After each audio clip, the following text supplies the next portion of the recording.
Bonjour à toutes et à tous, merci pour l'accueil. Donc je complète peut-être la présentation. Je suis journaliste donc au quotidien La Croix, au service économie et transition.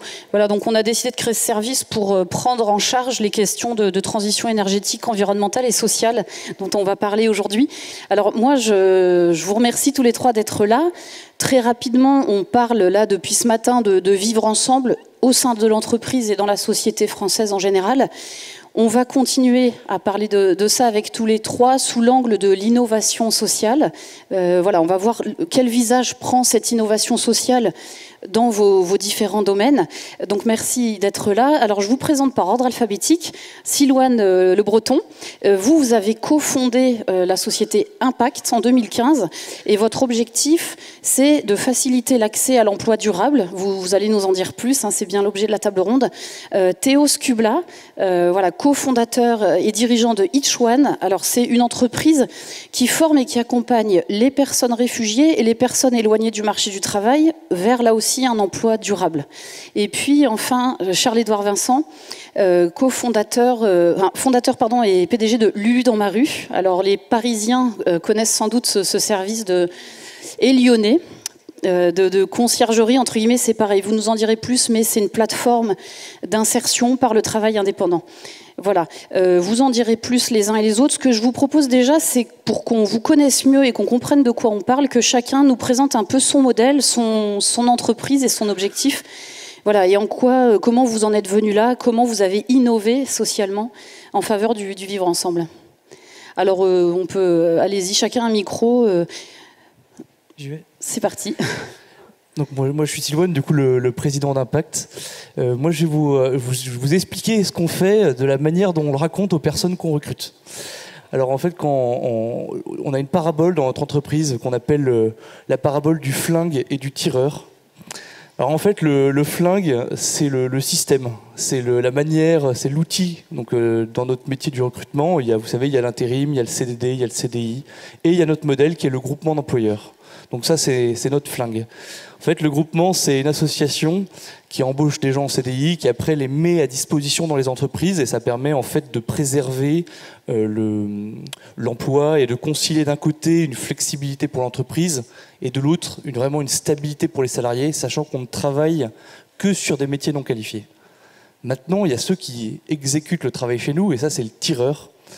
Et c'est lui qui va concentrer quand même la majorité de notre attention.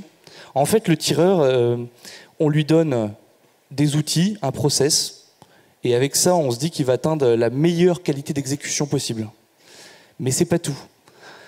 Pour que la personne puisse vraiment faire le travail dans l'intention que nous y avons mise au début de l'entreprise, hein, quand on l'a fondée, il faut qu'il exécute le travail selon nos valeurs. Donc on a 3 valeurs: l'estime, la rapidité et l'engagement.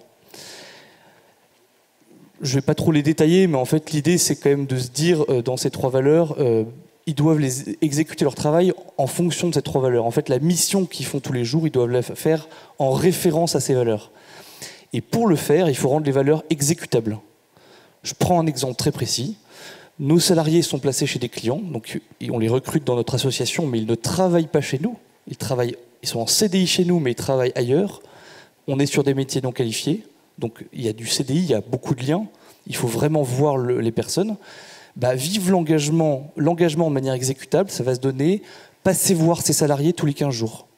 Et c'est comme ça en fait qu'on va décliner chaque valeur, parce qu'en fait on ne peut pas forcer les gens à adopter des valeurs, mais en revanche on peut leur apprendre à vivre ces valeurs par des choses très concrètes, très pratiques, qui permettent de réussir à les vivre.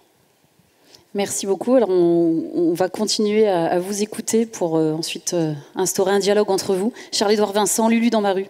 Donc, moi, avant de monter Lulu, j'ai passé une dizaine d'années à Emmaüs à m'occuper de personnes à la rue qu'on accompagnait à reprendre une activité. Donc on allait, à travers des maraudes, on allait les voir et puis on leur proposait de venir travailler dans ma structure Emmaüs que j'avais créée. Et donc pendant 10 ans, on leur proposait un emploi salarié, on était un chantier d'insertion, etc. Et je voyais, il y avait plein de personnes pour lesquels travailler dans un environnement avec des horaires, un chef, des règles assez strictes et tout, pour des personnes qui avaient passé des années à la rue, qui avaient été vraiment un peu avec des parcours très chaotiques, qui aussi, enfin, beaucoup de personnes qui ont connu la rue ont eu des enfances très douloureuses dans des familles d'accueil, donc le rapport à l'autorité, à la hiérarchie est quelque chose de compliqué. Il y avait pour moi vraiment, pendant toutes ces années, je me disais, mais il y a vraiment un manque dans notre société, dans toutes les politiques de l'emploi. On était toujours dans des logiques de vouloir faire de l'insertion, mais en proposant un emploi salarié dans une entreprise avec un chef, etc.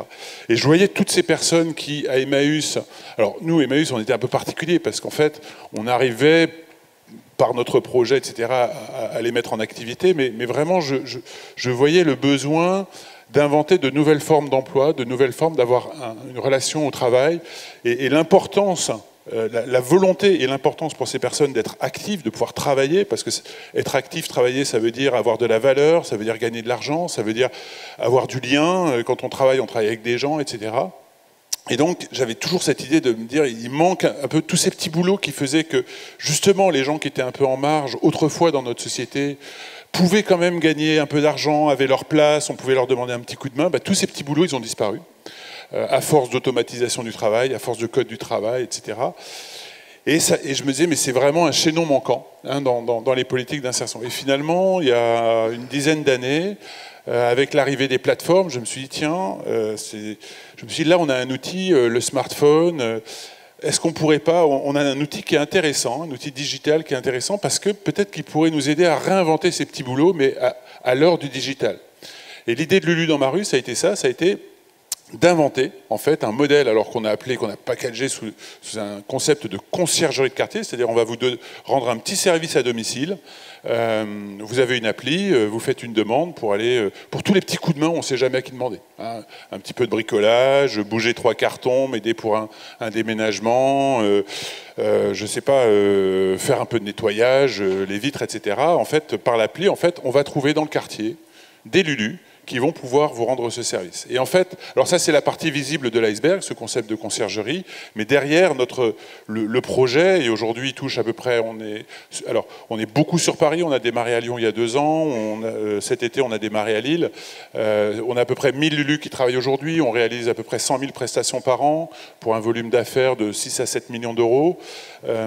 Donc voilà, c'est une structure qui aujourd'hui tourne, mais ça c'est la partie, on va dire, visible de l'iceberg. Le cœur du projet, c'est vraiment de permettre à des personnes de retrouver une activité, non pas en étant salariés dans une entreprise, mais en développant eux-mêmes leur propre travail. C'est l'accès au travail indépendant.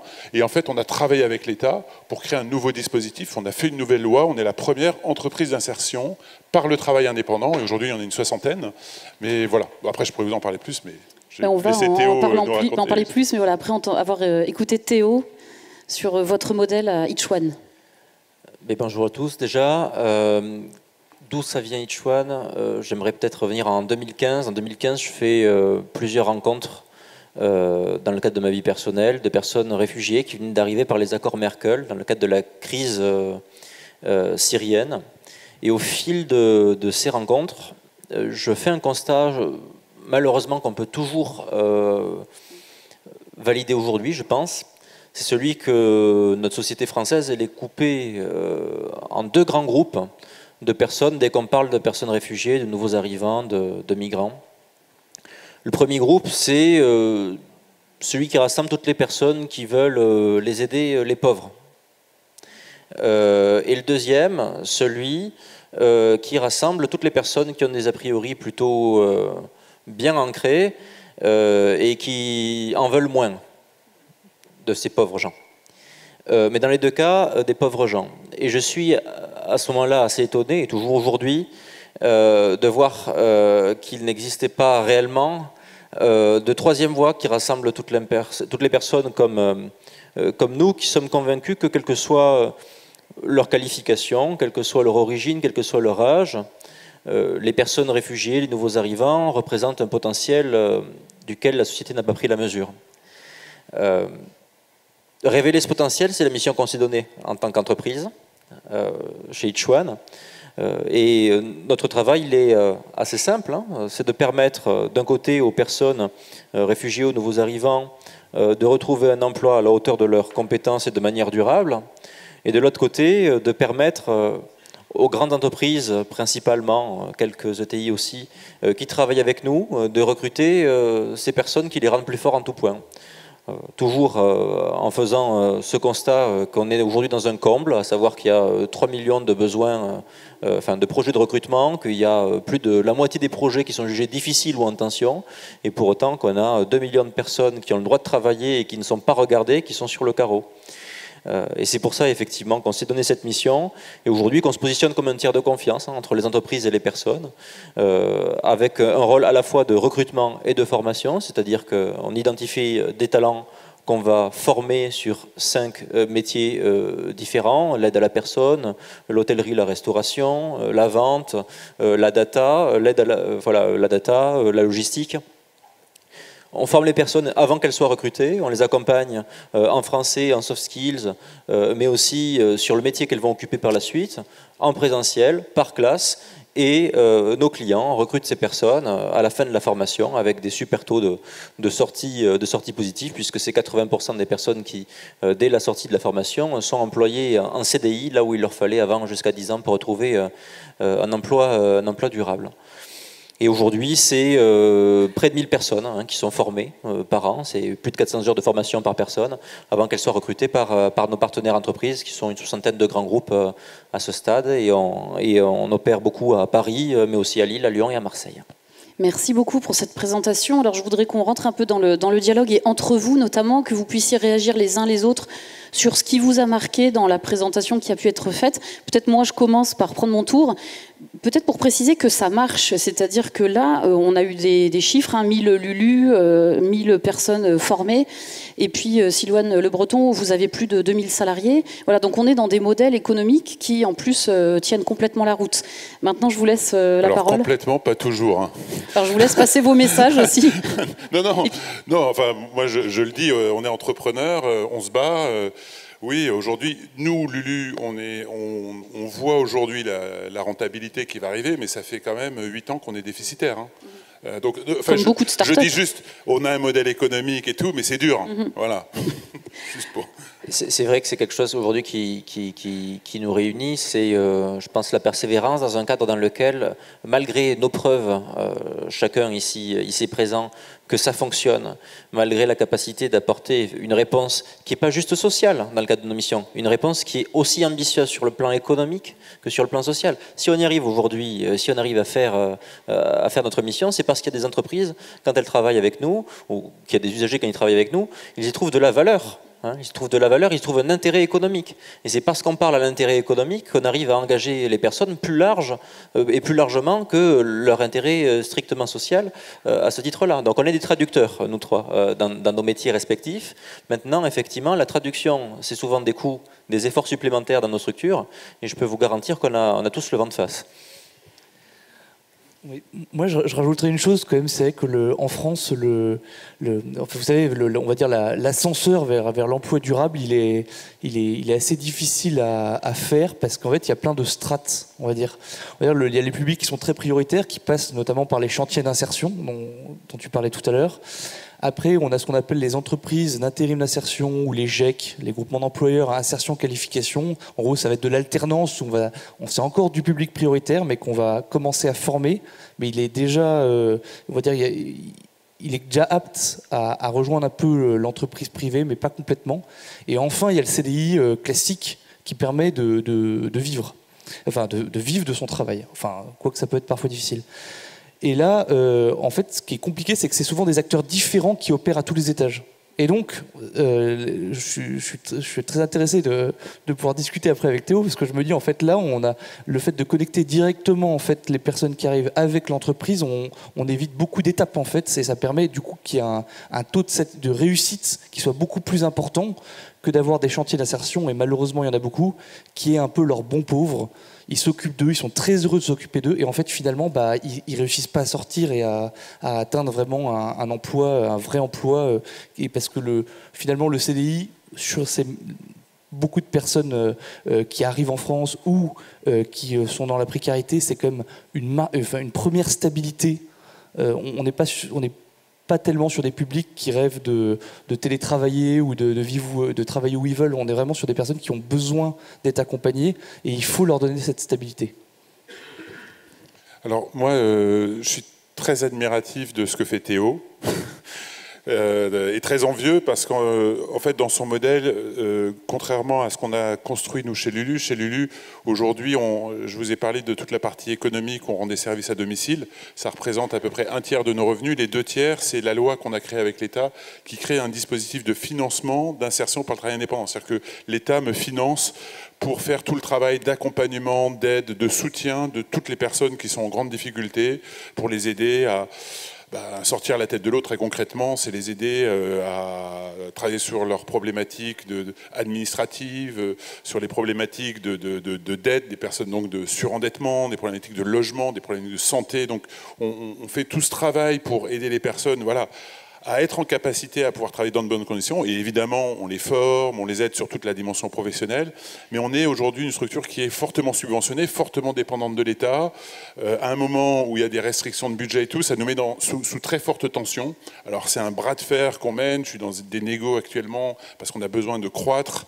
Évidemment, en ce moment, les politiques, les financements sur les politiques de l'emploi sont en train d'être réduits. Donc c'est un gros bras de fer et c'est une fragilité pour lui dans ma rue. Et je trouve que dans ce qu'a construit Théo, qui est beaucoup plus orienté B2B, avec quelque part le financeur, ça va être l'entreprise. Je trouve que ça, c'est vraiment très intéressant, c'est très fort. Ça donne aussi de la force dans la discussion avec l'État. Aujourd'hui, moi, je ne suis pas toujours en situation de force, puisque je dépends tellement de l'État. D'une certaine manière, l'État peut me dire, attendez, on va vous donner tant, si ça ne vous suffit pas, tant pis pour vous. Voilà, je ne peux pas leur dire merde, de toute façon, je peux me débrouiller tout seul. Voilà, ce que toi, Théo, j'imagine, tu leur dis avec sérénité. Est-ce que vous dites merde à l'État ? J'aimerais tellement. Le message est lancé. J'aimerais tellement. On est effectivement en grande tension et même si on ne travaille pas que avec l'État, on travaille dans un cadre qui s'appelle la formation professionnelle et vous connaissez la formation professionnelle. Il y a beaucoup d'argent qui est capté des entreprises. Il y a beaucoup d'argent qui remonte aux URSSAF et après derrière qui est redistribué avec plein d'acteurs. Et derrière, je vous passe les détails. Bienvenue dans l'administration. Mais Charles-Édouard Vincent, vous avez peut-être une piste de développement avec le modèle de Théo. Il faudrait voir s'il y a des passerelles possibles. Alors justement, si on fait le lien avec l'innovation, mon innovation à Lulu, c'est justement de dire, oui, il y a des personnes qui vont avoir besoin d'un CDI pour se stabiliser. Ce cadre salarial va les aider parce qu'elles sont en recherche de stabilité. Mais il y a des personnes, c'est le contraire. Ce cadre-là est trop rigide et pas adapté à leur situation. Soit qu'ils n'y aspirent pas. Je reprends l'exemple de mes anciens SDF d'Emmaüs Défi. Ce sont des personnes qui... Nous, on passait 4 ou 5 ans en chantier d'insertion, aller sortir de la rue. Faut se rendre compte de tout, du chemin à faire et de pouvoir commencer au bout de 4 ou 5 ans à les envoyer en entreprise. Ils revenaient au bout de 15 jours en disant, on les envoyait chez Carrefour, Vinci. Ah non, mais le chef d'équipe, il m'a mal parlé, c'est un connard, j'y mets plus jamais les pieds. Donc, en fait, on se retrouve avec des personnes qui ont beaucoup de mal à s'intégrer parce qu'il y a trop de cadres. Un autre exemple, on a aujourd'hui, si vous prenez le portrait robot de la personne pauvre en France, c'est pas un SDF, c'est une maman, c'est une femme qui est seule et qui élève seule ses enfants. C'est aujourd'hui, on va dire le public type, le portrait type de la personne pauvre en France, c'est une mère célibataire. Elle a un énorme problème de retour à l'emploi parce que entre la garde des enfants et les contraintes posées par un employeur, en général, très souvent, il y a des problèmes de compatibilité, d'horaire, de souplesse. Et bien justement, nous, avec le travail indépendant, c'est ça qu'on veut faire. C'est de leur dire, on a aujourd'hui plus de 1 Lulu sur 2, c'est une femme qui est seule, qui a la charge de ses enfants, mais qui va faire des ménages, des petits services, de la cuisine, et qui va gérer ça toute seule par rapport à ses horaires. Et ça, cette souplesse-là, elle est vitale pour les personnes. Donc, c'est pour ça que nous, on est moins dans une logique d'emploi salarié, comme peut l'être, vous pouvez l'être tous les deux. Nous, notre combat, c'est vraiment de dire, voilà, aujourd'hui, il faut qu'on soit aussi plus ouvert Il faut qu'on regarde. Et le travail indépendant, c'est pas que l'ubérisation, quoi. Hein, et oui, il y a l'ubérisation et on n'en a pas envie, mais il ne faut pas jeter le bébé avec l'eau du bain. On a un outil qui peut avoir un impact social important et c'est ce que j'essaye de porter. J'ai envie de dire preuve à la pluie, mais il faut aussi, un des gros challenges, un de mes gros défis, c'est qu'il y a beaucoup d'a priori, beaucoup de peur, tous ces nouveaux modèles avec le travail indépendant et tout, la protection sociale, il y a des vrais sujets derrière, et défricher ce terrain-là, c'est pas un sujet facile.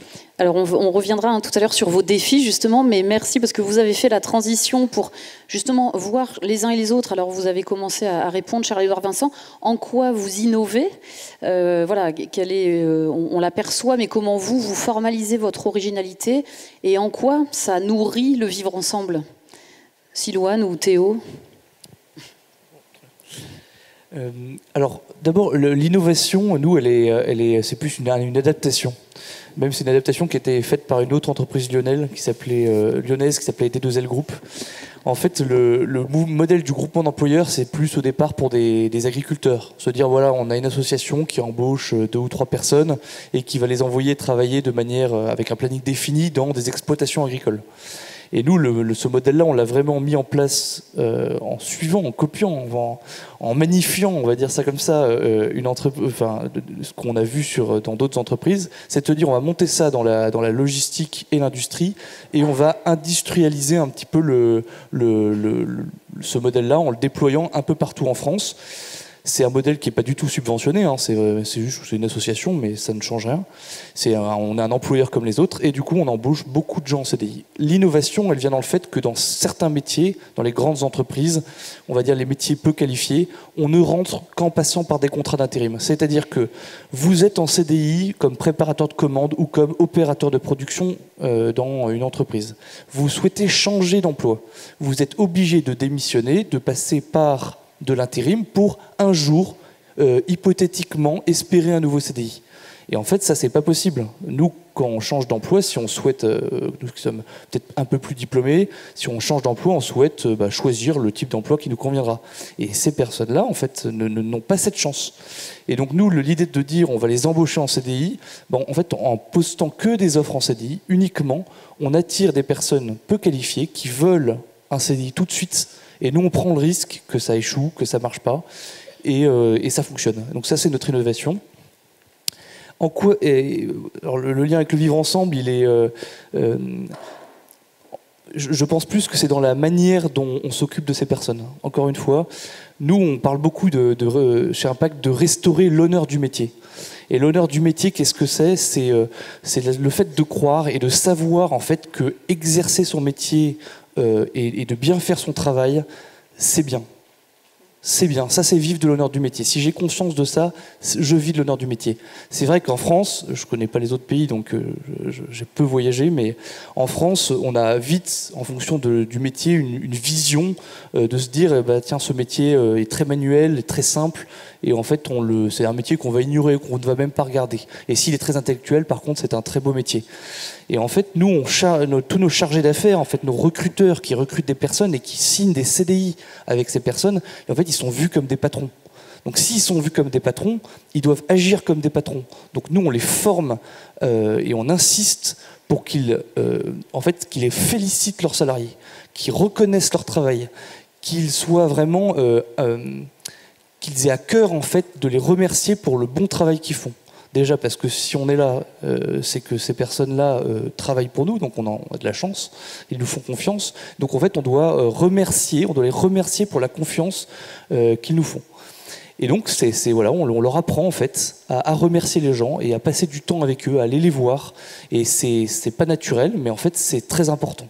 Et donc c'est plus là-dedans en fait qu'on travaille sur le vivre ensemble. On essaie d'apporter une considération à la hauteur en fait du travail difficile que font ces personnes dans des métiers vraiment qu'on ne voit jamais en fait, qui sont un peu cachés. Et finalement, c'est une vision qui favorise le vivre ensemble aussi dans l'entreprise, puisque c'est quand même toujours valorisant d'être remercié, et aussi dans la société plus largement, parce que quelqu'un qui se sent bien au travail, on peut supposer que ça peut aussi infuser dans le reste de sa vie. C'est vrai qu'on est toujours extrêmement touché quand quelqu'un nous dit on m'a jamais remercié pour mon travail. On est à la fois touché et en même temps un peu effaré. Mais on est quand même très touché parce que c'est extrêmement beau d'avoir quelqu'un. Et moi maintenant, ça je le fais avec nos collaborateurs en interne, mais en fait ils sont pas habitués, mais un peu plus parce que c'est une pratique de la maison. Mais dès que je retourne dans les entrepôts ou les usines, je remercie les personnes. Et en fait, c'est de voir leur visage s'illuminer sur des choses extrêmement simples, c'est quand même extrêmement beau. Merci beaucoup. Alors, avant que Théo peut-être prenne la parole, je vous voyais acquiescer, Charles-Édouard Vincent, sur les propos de Silouane, sur le remerciement. Non, mais c'est d'où l'expérience qu'on en fait chez Lulu, c'est assez drôle parce que finalement, quand on a démarré Lulu, c'était justement tous ces petits boulots, tous ces petits trucs où on dit c'est pas grand-chose, changer une ampoule, c'est rien, m'aider à porter des cartons, descendre un canapé, c'est vraiment que des petits coups de main à 2 balles. Mais en fait, ce qui est incroyable, c'est que comme il n'y a pas de solution pour ça, pour beaucoup de personnes, je peux vous dire, il y a plein de mamies à Paris ou à Lyon qui sont depuis 1 mois dans leur toilette dans le noir parce qu'il n'y a personne pour leur changer l'ampoule, et quand il y a un Lulu qui vient changer l'ampoule, les Lulu, ils ont un feedback de la part des clients et des utilisateurs qui est énorme. Donc, en fait, Jacques, ça me fait penser au remerciement. C'est qu'à la fois, on est sur des tout petits trucs qui apparaissent un peu comme sans valeur, des petits boulots, et en même temps, dans le quotidien, ces petits trucs, ils prennent une place importante, et quand les Lulu viennent dépanner, rendre service, ils reçoivent une gratitude, enfin, ils ont un retour. Et justement, alors, je crois que sur le vivre ensemble, c'est une dimension très importante. Enfin, c'est vraiment tous ces petits services, ils créent du lien, ils rendent service, et je me rends compte à quel point les Lulu, qui étaient des personnes exclues du monde de travail, dévalorisées, pas considérées, doutant d'eux. Enfin, notre premier travail, c'est les aider à reprendre confiance en eux, à leur dire c'est possible, je suis capable de faire ça, je vaux quelque chose. C'est notre premier boulot, c'est de leur dire ça. Et après, ils passent la journée à avoir des retours de clients. Alors, je vous rassure, on a aussi un service client qui gère du SAV, et on a de temps en temps quelques litiges. Mais dans 99% des cas, je veux dire, les retours sont extrêmement positifs, et ça Enfin, quand on discute avec les Lulu, ils se sentent vraiment utiles.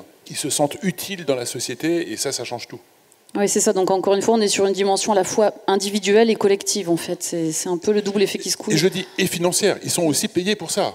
C'est-à-dire que leur travail, il a de la valeur, et ils sont payés pour ça. Mais en plus, ils voient bien qu'ils rendent service, et le petit café qu'on leur offre à la fin, enfin, toutes ces petites choses, ça a beaucoup, beaucoup de valeur, quoi. Alors, pour avoir eu recours à des Lulu, je ne suis pas une mamie. Donc c'est pour tous les âges. Oui, non, on a tous les âges. C'est pour tous les âges. Et je témoigne que c'est extrêmement utile. Théo Skubla. Ce sujet sur le regard porté sur la considération, il est clé. Il est clé, et je dirais même que c'est par là que démarre en tout cas l'innovation aussi sociale chez Each One. À partir du moment où on dit de personnes qu'on a l'habitude de ne pas regarder qu'elles représentent un potentiel qui est insoupçonné. Alors dans ces cas-là, on n'est plus en train de faire de l'insertion, on n'est plus juste en train d'accompagner les personnes, on est en train juste de valoriser la valeur auprès de l'économie. C'est plus exactement le même travail. Et c'est pour ça que quand on tire le fil sur qu'est-ce que ça implique de porter cette vision-là, ça implique certes de mettre en place des formations qui sont adaptées pour chacun des individus qu'on accompagne jusqu'à un emploi. Ça implique d'accompagner chaque individu, en plus de le former dans la levée de ce qu'on appelle les freins périphériques à l'emploi. Tu parlais de la garde d'enfants, tu parlais du logement. Effectivement, ce sont des sujets indispensables qu'on doit regarder de manière entière quand on accompagne un individu pour que la personne puisse rester en formation puis derrière rester en emploi. Mais c'est aussi accompagner l'entreprise. C'est accompagner l'entreprise et lui montrer qu'elle n'est pas juste en train de faire un joli pas de côté au titre de sa RSE en travaillant avec nous, mais qu'elle est en réalité pleinement en train de saisir une chance, une opportunité qu'elle a besoin de saisir si elle veut rester compétitive dans la durée.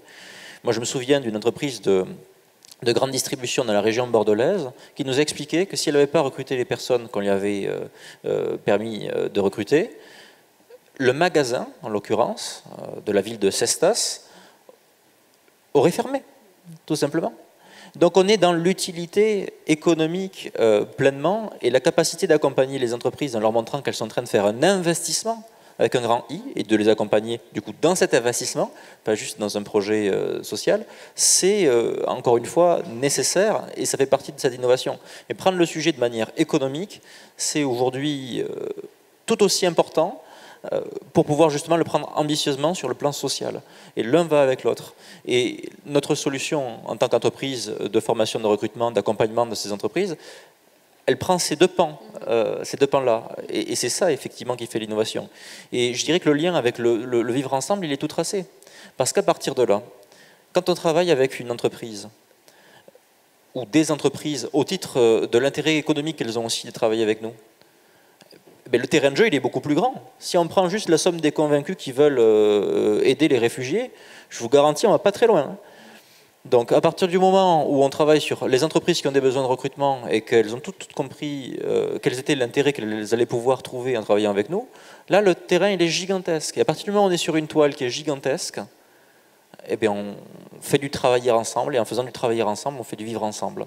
Puisque chaque collaborateur, aujourd'hui, qui est le futur collaborateur ou manager des personnes qui sont recrutées chez Each One, chaque collaborateur, c'est un citoyen. Le citoyen et le collaborateur, a priori, jusqu'à maintenant, jusqu'à preuve du contraire, les deux sont dans le même corps. Et c'est très important pour nous de montrer, par ce prétexte qu'offre l'entreprise, le milieu de l'entreprise et le travail, de créer des liens qui ne se seraient jamais créés dans le cadre de la vie de tous les jours de manière intuitu-personnée, et ce faisant, de construire et de tisser des liens dans une société qui est fracturée pour justement un peu espérer qu'elle se réconcilie ou qu'elle s'apaise ce faisant. Merci beaucoup. Le mot qui me vient en vous entendant, c'est décloisonnement ou aussi alignement, qui a été prononcé tout à l'heure. C'est ce que vous disiez aussi, Charles-Édouard Vincent, sur ces liens qui se font entre les Lulu et les personnes qu'on vient dépanner. Merci pour ça. Et puis j'ai entendu aussi beaucoup le mot regard. Je suis désolée, je suis obligée de faire une autre page de pub pour un dossier de l'Hebdo qui est paru, de l'Hebdo de la Croix en septembre, sur les travailleurs invisibles. Et on est complètement dans ce sujet-là, c'est-à-dire toutes ces personnes qui nous aident, nous, à vivre mieux, en nous dépannant les cartons à déménager ou en faisant de la logistique. Tous ces métiers qui sont à la fois essentiels et ils sont aussi invisibles qu'essentiels. Et c'est vraiment un sujet qui est majeur dans la société et dans la vie politique française aussi, parce que ça a des tas de conséquences politiques. Voilà, donc je suis désolée, mais j'ai besoin d'en parler. Et puis le mot invisible versus le regard, ça me paraît important. Je clôt la page de pub pour peut-être continuer à se dire, et Charles-Édouard Vincent, vous avez un peu amené le sujet sur vous innover. Quand il y a innovation, il peut y avoir critique, il peut y avoir débat. Comment ça se joue pour chacun d'entre vous ? Et puis comment vous répondez aux éventuelles critiques ou aux suggestions qui vous sont faites. Peut-être vous, Charles-Édouard Vincent, parce que vous avez un peu mis les pieds dans le plat sur la question de l'idéologie. Oui, c'est-à-dire qu'en 2015, quand je crée Lulu dans ma rue, avec le fait de me dire tiens, je vais utiliser une plateforme et la technologie va m'aider à créer de l'activité, à réinventer les petits boulots à l'ère du digital, je sais qu'à ce moment-là, je mets les pieds j'ai envie de dire, je vais aller utiliser des outils qui ne font pas consensus, l'auto-entrepreneuriat, des outils de plateforme, enfin une approche de plateforme, etc. Et en même temps, aujourd'hui c'est preuve à la pluie, j'ai la conviction absolue que ces outils-là peuvent aider notre société à aller mieux, à trouver des solutions à des personnes qui n'en ont pas. Voilà. Mais il y a aussi un des acteurs, j'ai envie de dire peut-être avec des ambitions beaucoup plus capitalistiques, financières, les Uber et Deliveroo qui se posent moins de questions sur l'impact pour les personnes, donc il y a ça. Mais il y a aussi toute une approche, et c'est sûr que le secteur social en France est aussi pas très orienté vers l'innovation. C'est plutôt non mais nous si jamais mon bénéficiaire du RSA, si jamais on lui propose pas un CDI à temps plein, non il faut pas qu'il y aille, non pas de boulot, il y a des boulots il faut que ce soit bien payé, dans quel cadre, etc. Et finalement je me retrouve moi effectivement Lulu, on pourrait dire mais finalement qu'est-ce que vous garantissez comme revenu à vos Lulu? Alors on garantit un taux horaire, c'est 40 € de l'heure pour le client, et le Lulu là-dessus, donc il paye des cotisations, tout ça c'est du travail déclaré, etc. Donc il va toucher à peu près entre 15 et 22 € net de l'heure dans ce qui lui va dans sa poche. Donc il gagne entre 1,5 fois et 2,5 fois le SMIC horaire. Mais on ne garantit pas de salaire tous les mois. Ça va dépendre de ce que travaille le Lulu. Et donc je me retrouve moi avec des interlocuteurs, des travailleurs sociaux, qui vont dire non mais votre truc ça précarise, moi j'aime pas, avec beaucoup de préconçus en fait. Beaucoup de sans se rendre compte qu'il y a des personnes, enfin, déjà, sur les services à la personne, juste pour remettre les choses en place, le revenu moyen dans les entreprises où on salarie les femmes de ménage, etc., dans les services à la personne, en Ile-de-France, le revenu moyen, c'est 650 € par mois. Hein. Nous, nos Lulu, ils gagnent entre 700 et 900 € par mois, en choisissant quand ils travaillent, etc., avec un bon taux horaire, ils ont une bonne rémunération. Alors. Mais je me retrouve avec des interlocuteurs qui, idéologiquement, vont dire non, mais vous êtes en train d'ubériser l'insertion, nous, c'est pas le modèle de société. Voilà. Et donc, à la fois, et alors après, quand ça prend une tournure politique, ça devient très compliqué. Enfin, je vais même, l'an dernier, on s'est retrouvé, la ville de Paris nous finançait à hauteur de 1 million d'euros par an, justement sur les kiosques, on a des petits kiosques à Paris, une dizaine de kiosques, etc. Les communistes ont commencé, enfin ça gênait un peu les communistes de se dire finalement le travail indépendant, oulala, là, avec ce modèle-là, on est en train de légitimer le travail indépendant, et s'il y a trop de travail indépendant, on casse un peu le rapport de force entre les classes, il n'y a plus le patronat à qui on peut... Et donc, on s'est retrouvés dans des débats et instrumentalisés, ça nous a fait perdre quand même 1 million d'euros de revenus qu'il a fallu qu'on encaisse. Quand je vous dis que ce n'est pas un chemin tranquille, il a fallu qu'on encaisse ça cette année. Tout ça pour des propositions. Au Conseil de Paris, il y a eu un débat politique. Et ces mêmes élus qui étaient venus voir les Lulu, qui leur disaient « Non mais moi, ça me correspond, ça me va bien », à la fois ils voyaient ça, et en même temps, ils avaient une idéologie derrière qui leur posait problème. Donc ça fait partie du combat à porter. Hein, de se dire, non, mais notre société, elle évolue, le travail indépendant, il se déploie dans notre société.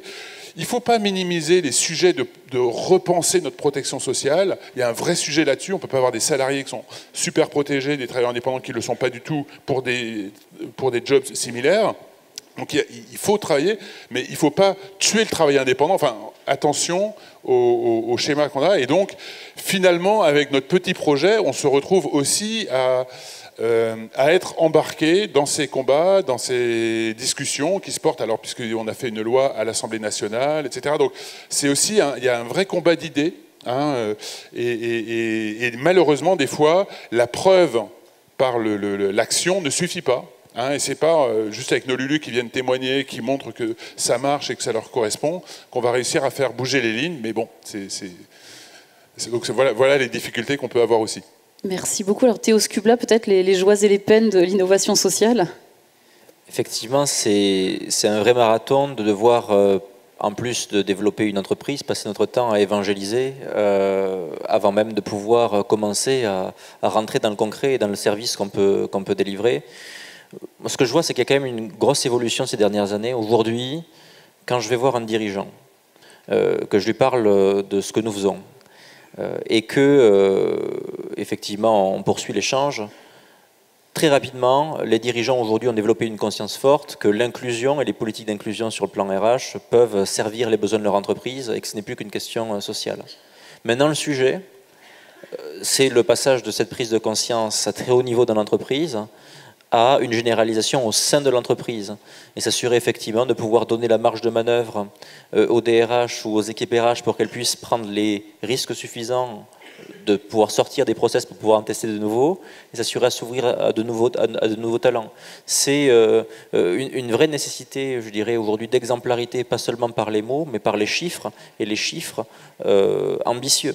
C'est-à-dire qu'aujourd'hui, moi, je ne supporte plus qu'un ou une dirigeante de grande entreprise vienne me voir. Ça m'est arrivé il n'y a pas longtemps, je ne donnerai pas de nom, heureusement, mais on vient me voir, on me tape dans le dos, on me dit « Théo, j'adore ce que tu fais, c'est vachement bien, je vais t'aider. Je vais recruter 2 personnes, 2 Ukrainiens. » Combien il y avait de personnes et d'employés dans l'entreprise en question? Il y avait 150 000 employés. Il y avait 3000 recrutements sur la région parisienne, juste sur le métier qu'on ciblait. Donc en fait, non seulement dire ça c'est totalement bête, parce que c'est passé à côté de la chance de pouvoir répondre à son défi, mais c'est totalement cloisonné, on parlait de décloisonnement, le sujet social et économique, c'est-à-dire qu'on voit l'intérêt à haut niveau, mais il n'est pas forcément cascadé dans les chiffres à tous les niveaux de l'entreprise. Ça c'est un vrai défi aujourd'hui pour nous, c'est un vrai défi, parce que c'est ça qui fera qu'on passe des 1000 personnes que nous formons aujourd'hui aux 10 000 demain. Et encore, on est loin des besoins quand on parle de ces chiffres.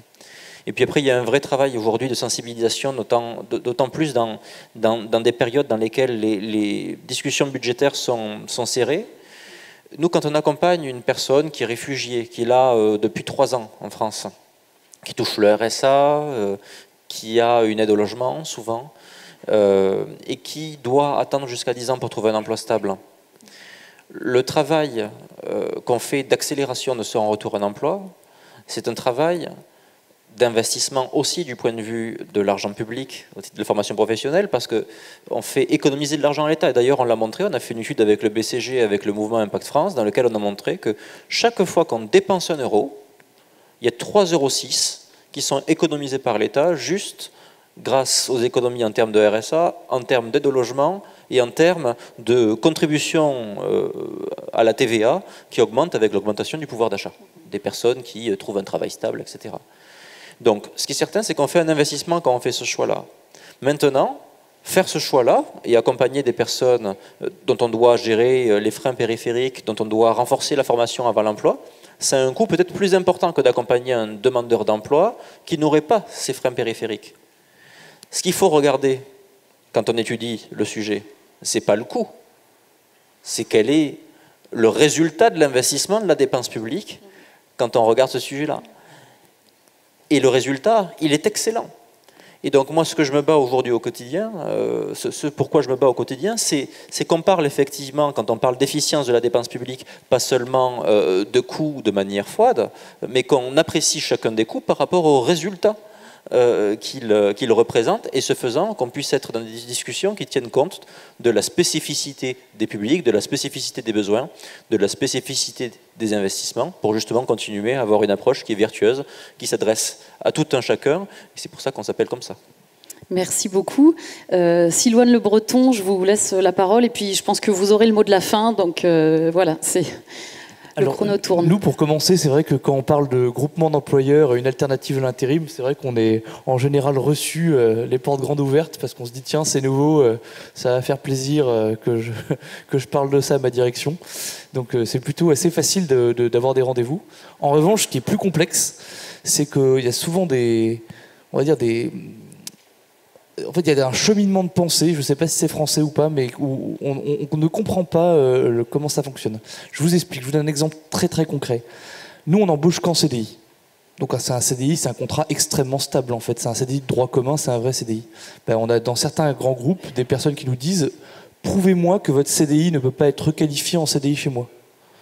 Moi, j'ai plutôt envie de leur dire « Prouvez-moi qu'un CDI peut être requalifié en CDI ». Mais alors que si le système, en fait, on est obligé d'évangéliser, c'est exactement le terme, en permanence, et de réexpliquer des choses qui semblent évidentes. Évidemment, un contrat plus faible peut être qualifié dans un contrat plus fort, mais sinon, ça n'est pas possible. Donc ça, c'est un premier élément. Et c'est vrai qu'il y a aussi certains inspecteurs du travail en France, pas beaucoup, mais dans certaines zones qui sont qui ont une vision assez politique des choses, on va dire. Et il est difficile de leur expliquer que les grands groupes, beaucoup de grands groupes ont des pics d'activité dans l'année, ou dans la semaine, ou même dans la journée, et qu'en fait ils ont besoin de nous pour qu'on puisse proposer des CDI à du monde et dire bah voilà, toi tu vas travailler chez Fnac Darty en début de semaine parce qu'ils ont un pic d'activité en début de semaine, et en fin de semaine tu iras chez Auchan parce qu'en fait Auchan, c'est le samedi leur plus grosse journée. Et en fait ça c'est une réalité, et jusqu'ici, ils font des contrats de 21 heures, les deux entreprises, donc de la précarité. Et nous, on arrive en disant, voilà, on va proposer du CDI, et en fait, on vous fidélise les compétences, donc tout est bon. Mais, malgré tout, il y a une vision un peu dogmatique parfois, qui consiste à dire, non, ces grands groupes ont beaucoup d'argent, ils doivent absolument embaucher tout le monde, et en fait, ça n'est pas possible. Et ça, c'est vrai que c'est assez dur, parce qu'on a l'impression de ramer contre des gens plus forts que nous. Mais sinon, quand même, ça se passe très bien. Charles-Édouard Vincent, un dernier mot, c'est vous le mot de la fin du coup. Non, c'était juste pour pas terminer, parce qu'on finissait un peu sur les critiques et les enjeux, le débat. Fondamentalement, je pense qu'on est dans une société qui évolue. Les problèmes de pauvreté, d'exclusion évoluent avec notre société, et donc l'innovation est nécessaire. Elle est nécessaire, c'est-à-dire que les solutions qui ont été conçues il y a 40 ou 50 ans doivent être repensées, revues, à l'aune de notre société d'aujourd'hui. Je pense qu'on est un peu là, nous, avec une lampe frontale, à essayer de trouver ces nouvelles voies. C'est difficile. Et en même temps, je le dis, c'est extrêmement gratifiant. Et je pense qu'on a tous des expériences avec les personnes qu'on accompagne. Moi, c'est sûr qu'on revoit des personnes qui renaissent, en fait, qui reprennent confiance en eux. C'est une nouvelle vie qui démarre. Et le combat, le jeu en vaut la chandelle, quoi. Voilà, je voulais quand même terminer sur une note positive. Merci beaucoup et gardez votre énergie. Merci à tous les trois. Merci beaucoup.